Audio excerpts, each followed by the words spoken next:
Hello guys, welcome once again. स्वागत है आपका एक और नई वीडियो में। तो आज की वीडियो बहुत ही इंपॉर्टेंट रहने वाली है अबाउट हेल्थ केयर वीज़ा वालों के लिए एंड स्किल वर्कर वीज़ा वालों के लिए, क्योंकि आज की वीडियो में मैं डिस्कस करने जा रही हूँ न्यू रूल्स, न्यू चेंजेस जो कि बहुत देर पहले ही अनाउंस हो गए थे।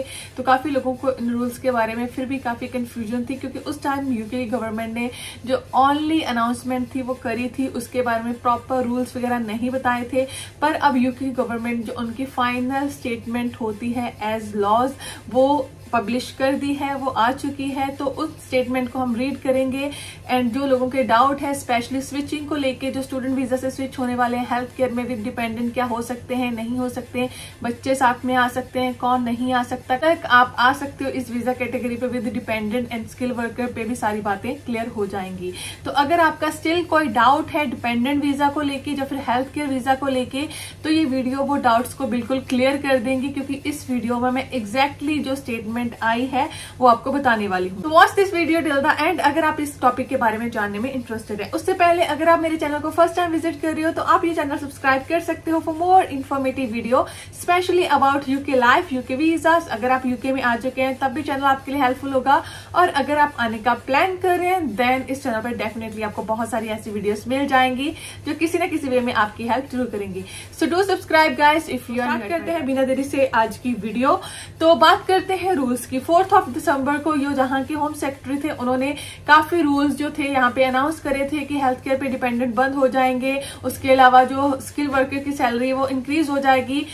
हालांकि ये जो लॉज है वो ऑलरेडी अनाउंस हो चुके थे, बट इसके लिए जो प्रॉपर गाइडलाइन होती है एज पर लॉज जो कि यूके गवर्नमेंट इशू करती है कोई भी अनाउंसमेंट के बाद, वो नहीं आई थी। अब 19 फरवरी को जो फंड है वो आ चुकी है, वो अवेलेबल है यूके की ऑफिशियल साइट पे। मैं डायरेक्टली आपको दिखाती हूँ कहाँ से मैंने डाउनलोड करी है। अगर आप खुद रीड करने में इंटरेस्टेड है तो आप खुद डाउनलोड करके भी रीड कर सकते हो, बट एनीवे मैं एग्जैक्ट पीडीएफ डाउनलोड करके आपके सामने रीड करूंगी एंड उसे अच्छे से एक्सप्लेन भी करूंगी। ये है यूके गवर्नमेंट की ऑफिशियल साइट। कोई भी अगर आपको कंफ्यूजन रहती है किसी भी चीज के बारे में तो ये साइट हर किसी का आंसर देने के लिए परफेक्ट है, क्योंकि कोई भी अनाउंसमेंट, कोई भी रूल सबसे पहले इसी साइट पे आता है। तो ये यहाँ पे मैं अनाउंसमेंट देखने जा रही हूँ, तो ये यहाँ पे जो लेटेस्ट इमिग्रेशन अनाउंसमेंट है यहाँ पे सारी की सारी आपको मिल जाएंगी टिल नाउ जो होती है यूके गवर्नमेंट की तरफ से। पर जो अब मैं लेटेस्ट स्टेटमेंट की यहाँ पे डाउनलोड करने वाली हूँ कॉपी, तो ये थी वो स्टेटमेंट जो मैंने डाउनलोड कर ली है। अब हम डायरेक्टली इसे ओपन करके रीड करेंगे कि इसमें है डायरेक्टली स्टेटमेंट की तरफ बिना कोई टाइम वेस्ट करे हुए तो लेके चलती हूँ मैं आपको। तो मैंने डाउनलोड करा है memorandum to the statement of changes in immigration rule presented to parliament on 19 February 2024। तो इंट्रोडक्शन पहले दी हुई है जिससे हमें खुद लेना देना है नहीं। तो नीचे हम डायरेक्टली हमारे जो चीज हमें चाहिए उसी पे चलते हैं। तो नीचे जाते हुए तो ये है 5.12। तो यहाँ पे लिखा है changes relating to care worker and senior care worker on the skill worker route. तो क्या चेंजेस है? फर्स्ट है as announced by home secretary on 4 December 2023 changes are being made to tightening the health and care worker route for skilled workers sponsored as care worker और senior care worker। तो occupation code भी यहाँ पे दिया है 6145 and 6146। काफी लोग मुझसे पूछते हैं कि ये 6145 एंड 6146 क्या है। जब आप शॉर्टेज ऑक्यूपेशन लिस्ट को ओपन करते हो तो वहां पे यूके गवर्नमेंट ने कुछ कोड दिए हैं, यही वो कोड है। इसका कोई इतना मैटर नहीं करता, क्योंकि अगर वो नाम ना लिखना चाहे तो वो कोड मेंशन कर देते हैं कि इन कोड्स को हम यहाँ से हटा रहे हैं या चेंज कर रहे हैं। सिमिलरली यहाँ पे इन्होंने नेम एंड कोड दोनों ही मेंशन कर दिए हैं। तो आगे कंटिन्यू करते हैं। In the response to high level of non compliances and workers exploitation and abuse as well as unsustainable care worker and further 18,244 visas for senior care workers comparing 30% of all work visa granted है कि सितंबर 2023 तक यहाँ पे almost 83,000 जो visa थे वो इन्होंने care workers के लिए ग्रांट करे हैं एंड 18,200 अराउंड जो वीजास हैं वो सीनियर केयर वर्कर्स के लिए इन्होंने यहाँ पे दिए हैं। तो जितने वीजा स्किल वर्कर में हुए उनमें से 30% वीजा ओनली यही कैटेगरीज ले रही। और इन्होंने यहाँ पे ऐड करा, in addition there were 2,50,297 visas granted for work related dependents, 69% of which were for health and care dependents। तो काफी ज्यादा, मोर देन 2 लाख जो अमाउंट है वो डिपेंडेंट्स का है इस स्पेसिफिकली वीजा कैटेगरी पे। तो ये इन्होंने मेंशन करा है, कुछ फिगर्स दिए हैं कि इतने वीजास इन्होंने दिए थे लास्ट सितंबर तक, और उस पे जो डिपेंडेंट्स का अमाउंट है वो बहुत ही ज्यादा है। तो अब इन्होंने बोला कि इस पे वो क्या चेंज करने वाले हैं। चेंजेस क्या है? फर्स्ट चेंजेस है narrow the eligibility for worker to sponsor in occupation code in England from all job to only job where the sponsor is registered with Care Quality Commission actually carrying on a regulated activity. This does not affect the eligibility of job in Scotland, Wales and Northern Ireland। तो इन्होंने यहाँ पे लिखा है कि ये जो eligibility है उसे टाइट करने वाले हैं, जिसपे उन्होंने फर्स्ट जो स्टेप लिया है वो यही है कि अगर आप इंग्लैंड में अप्लाई करें तो आपकी जो कंपनी है केयर क्वालिटी कमीशन के साथ रजिस्टर्ड होनी चाहिए एंड उनकी जो गाइडलाइंस है उसके अकॉर्डिंग वो काम करती हुई होनी चाहिए। पर यहाँ पे ये भी मेंशन है कि ये सिर्फ इंग्लैंड के लिए है, जैसे कि यूके 4 कंट्रीज को मिला के बनता है। इसमें जो बाकी 3 कंट्रीज हैं, Scotland, Wales and Northern Ireland, उसमें ये रूल इंप्लीमेंट नहीं होगा। ये सिर्फ केयर क्वालिटी कमीशन वाला है। अब इसके बाद जो सेकंड रूल है, move the permission for dependent to a company और join worker sponsored in this occupation code other than providing for children born in a UK to regularize their। इन्होंने यहाँ पे मेंशन करा है कि इस रूल्स के इम्प्लीमेंट होते ही आप अपने डिपेंडेंट को अपने साथ इस वीजा कैटेगरी पे स्विच नहीं करवा सकते।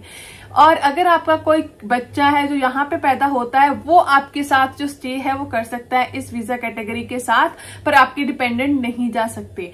तो अब यहाँ पे एक मेजॉरिटी ऑफ लोग जो क्वेश्चन पुट करते हैं, डाउट में रहते हैं, जो ऑलरेडी यूके में है कि हम स्टूडेंट वीजा पे हैं, जो PSW पे हैं, जो किसी और वीजा कैटेगरी पे हैं, अगर हम हेल्थ केयर पे स्विच कर जाएंगे तो हमारे लिए पॉसिबल है। पर जो लाइंस जहां पे लिखी हुई है उसके अकॉर्डिंग तो यही है, जो भी इस मतलब जो ये 2 कोड्स हैं 6145 6146 उस पे जाएगा, उनके साथ डिपेंडेंट नहीं जाएंगे। तो अगर आप स्टूडेंट वीजा से स्किल वर्कर वीजा में स्पेशली हेल्थ केयर में जा रहे हो तो वो टोटली एक नई एप्लीकेशन होगी, आप उस वीजा कैटेगरी पे पहले नहीं थे। तो ऐसा यहाँ पे मेंशन है कि आप अपने डिपेंडेंट को साथ नहीं लेके जा सकते। पर अगर आपका कोई बच्चा है जो यहीं पे पैदा हुआ है, ऐसा नहीं कि आप उसे बैक कंट्री से लाए हैं, जो यहाँ पे पैदा हुआ है वो आपके साथ उस वीजा कैटेगरी पे जा सकते हैं। या फिर ऐसा भी इसे मान सकते हैं कि अगर किसी का जो बच्चा है वो बाद में यहाँ पे बॉर्न होता है इस वीजा कैटेगरी पे आने के बाद, तो उनको ये वीजा मिल जाएगा, पर डिपेंडेंट को ये वीजा नहीं मिलेगा। तो रही बात जो लोगों ने वहां से आना है, यूके में आना है, अभी एंटर भी नहीं करे, उनके लिए रूल्स तो पहले ही क्लियर थे कि 11 मार्च के बाद वो लोग अपने डिपेंडेंट नहीं ला पाएंगे। पर काफी लोग इस चीज में काफी ज्यादा कंफ्यूज हैं अभी भी इस चीज को लेके कि हमारी एप्लीकेशन सबमिट हो जाएगी क्या, तब हम आ सकते हैं कि कब हम आ सकते हैं। तो एज पर नॉर्मल रूल जो रूल रहता है यूके का वो ये होता है कि अगर आपकी एप्लीकेशन जो डेट है मेंशन है लाइक 11 मार्च उससे पहले सबमिट हो जाती है, देन वो न्यू रूल्स के अंडर नहीं आएगी, क्योंकि आपकी वीजा एप्लीकेशन पहले वाले रूल्स के टाइम पे वहां पे सबमिट हुई थी।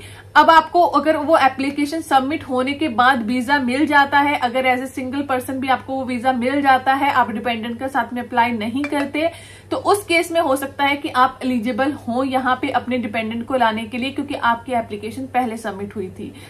पर इसमें अभी भी थोड़ा सा ट्रिकी पॉइंट है, क्योंकि आपको वीजा बाद में मिलेगा तो ये थोड़ी श्योरिटी नहीं रहती।